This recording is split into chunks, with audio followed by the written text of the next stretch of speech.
I asked for a drink, but you gave an oasis, a safe place, a haven for me to rest. Genesis chapter 21 verse 6. God has made me laugh, and all who hear will laugh with me.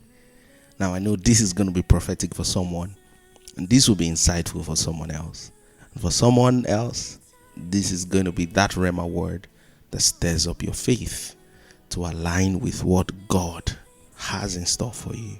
This was the testimony of Sarah. Sarah was barren and she was well beyond the age of fruitfulness in the context of having children. And prior to this testimony, God gave a promise that Abraham was going to have a son with Sarah. But somehow they got caught up in the ambition and in their desire to have a child that they got Ishmael. And that Ishmael mentality still exists today. That God, if I do this and I do this and this, I can make it happen. Now you will miss God's best if you settle for a good idea instead of surrendering to God's will. God is looking for people who are fully yielded and not trying to figure things out when He has given His word. Now sometimes a New Year resolution is the world's way to do a soul reset.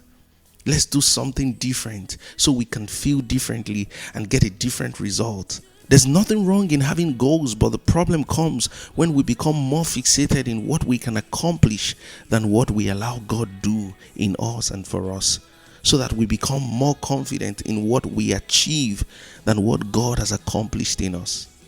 God is committed to His process because He's confident in His product.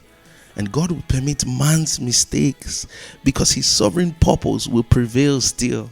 Many are the plans and thoughts in a man's heart, but the purpose of God will prevail. And one of the proof of spiritual maturity is patience.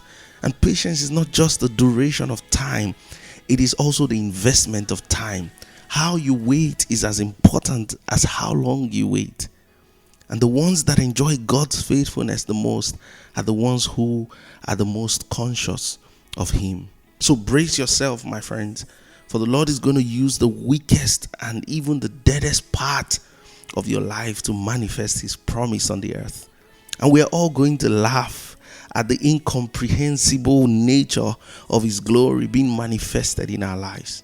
I know that prayer seems weak to the world, and worship seems weak to the world, and reading an ancient text for a life model today seems weak. But God uses the weak things of the world to shame the strong. Have an Isaac mentality that there is no way this can happen without God. God's promises will not happen without God. And this is your testimony. God has made me laugh, and all who hear what God has done will laugh with me. Have a blessed day, friends. Get ready to laugh.